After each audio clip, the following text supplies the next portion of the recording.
Vocês vão assistir agora um trecho curto de um vídeo do jornalista Reinaldo Azevedo, na minha opinião, um dos melhores jornalistas que tem nesse país, porque eu acho que ele é justo, tá?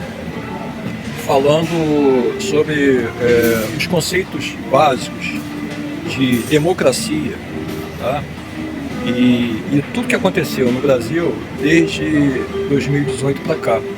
Inclusive agora com o comportamento nocivo, fascista, chega a ser quase animal da bancada bolsonarista, especialmente essa que está agora liderando a CPI do MST, uma CPI encomendada para criminalizar o movimento Sem Terra, e da maneira como eles se comportam em relação às mulheres deputadas do PSOL, que são 3.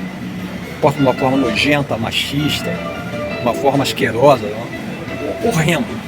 horrenda a forma deles. E o Reinaldo Azevedo fala justamente isso, fala que a democracia, você tem os seus adversários que têm opiniões contrárias da sua, políticas, mas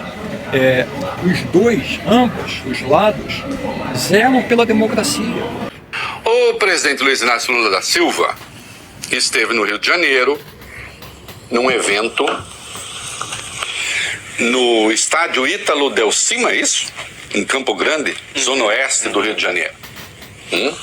Anunciou investimentos ali de 2,6 bilhões no Rio. O Cláudio Castro, governador, estava presente. O Eduardo Paes, prefeito do Rio, aliás, meu amigo, manda um beijo para ele, também presente. Você tem alguns amigos políticos? Tenho, mas já era. O que eu posso fazer, né? Então, também presente. Estão investindo ali no BRT, né? Sistema de transportes. E, enfim, o Lula fez um evento para marcar, né, esses recursos para o Rio de Janeiro, a proximidade dele com o governador, com o prefeito, embora pertençam a partidos diferentes. O governador é um adversário político do presidente da República. Agora vejam, a civilidade política pede um determinado comportamento. Então vocês vão ver aqui o que fez o Lula, coloque o que fez o Lula em contraste com a maneira como aqueles que estavam no comando, estão ainda, né, da CPI do MST, tratam a oposição. Como é que as 3 deputadas do PSOL eram e são tratadas ali? Pelo Tenente Coronel Zucco, pelo Ricardo Salles. Na democracia, como é que as pessoas convivem? Qual deve ser o trato que deve ter na democracia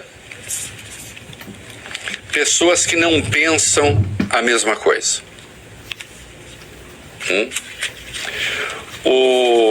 Esse livro aqui que eu tenho falado para vocês, só um minutinho que eu vou achar aqui.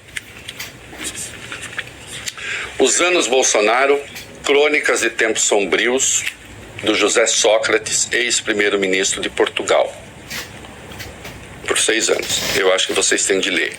José Sócrates é uma figura brilhante, né? Tem adversários figadais, figura brilhante, além de ser um grande papo.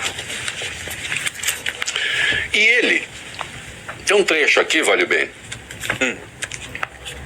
que é muito importante. Voltemos ao funeral do neto de Lula. O que me pareceu... Vocês se lembram que foi noticiado que Gilmar Mendes ligou para Lula quando o neto dele morreu e os dois choraram ao telefone. Vocês se lembram disso? Sim. Os dois choraram ao telefone. Gilmar se emocionou, Lula se emocionou também. E o Zé Sócrates escreveu o seguinte: voltemos ao funeral do neto de Lula. O que me pareceu ver no telefonema de Gilmar Mendes, para além da simples decência e humanidade, foi uma cena tocante de dois personagens que choravam por um mundo que já tiveram em comum e que parece agora perdido. Um mundo construído enquanto adversários políticos e que, justamente por essa razão, é também um mundo que os une. Um mundo que foi capaz de se elevar acima do trauma e da violência da ditadura e que se caracterizou por transformar velhos inimigos em leais adversários. Todo mundo sabe que o Gilmar Mendes não é uma pessoa de esquerda. Gilmar Mendes tomava muita pancada do PT, né, no passado. E o Zé Sócrates aponta uma coisa ali.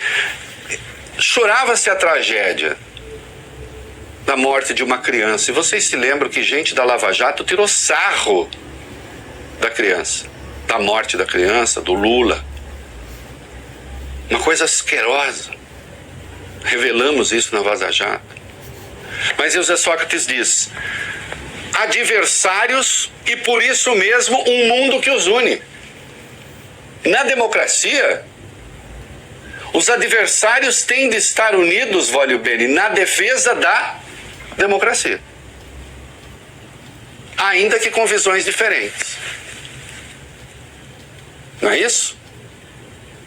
É assim que se vê a democracia.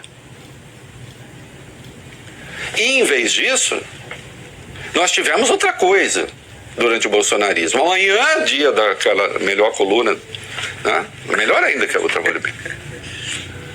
Eu estou tratando disso. O bolsonarismo, entendido como expressão da intolerância, deve ser compreendido? Deve ser compreendido. Deve ser tolerado? Não. Sabe que o verbo tolerar, a palavra tolerância tem uma etimologia curiosa. Tolerância quer dizer, sabe o que, Larissa? Quer dizer assim, você suportar continuamente um sofrimento. Na origem é isso. Momento cultural. E isso, por associação de ideias, acabou virando você ter condescendência com aqueles que pensam de maneira diferente. Agora, você pode tolerar aqueles que querem destruí-lo? Hã? Obviamente, a resposta é não. Porque se eu, em nome dos meus valores, deixo você me destruir, na verdade, é o meu valor que está indo junto. E se esse valor é a democracia, que o filósofo Karl Popper pensou na sociedade aberta e seus inimigos. É o paradoxo da tolerância. Não faz sentido você aceitar uma determinada prática que caso generalizada, elimina a sua própria existência. O Lula esteve hoje lá diante de um adversário político.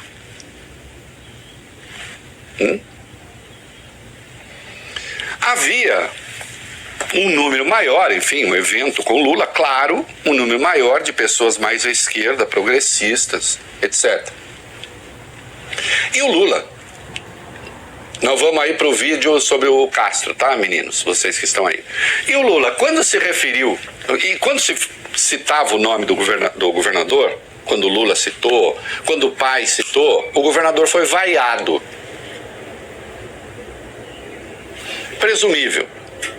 Presumível no seguinte sentido: está numa plateia mais à esquerda. E o que foi que o Lula fez? Qual foi o discurso do Lula? O vídeo está aí? Vamos botar o vídeo quando o Lula fala do Castro? Vamos lá. O governador do Rio foi meu adversário nas eleições, mas as eleições acabou. Ele agora é governador e é com ele que nós vamos ter que fazer acordo. É importante ter claro isso. Eu não vou numa cidade porque o prefeito é do meu partido, é de um partido simpático. Não. Eu vou na cidade porque o povo da cidade está precisando que o presidente da República esteja lá.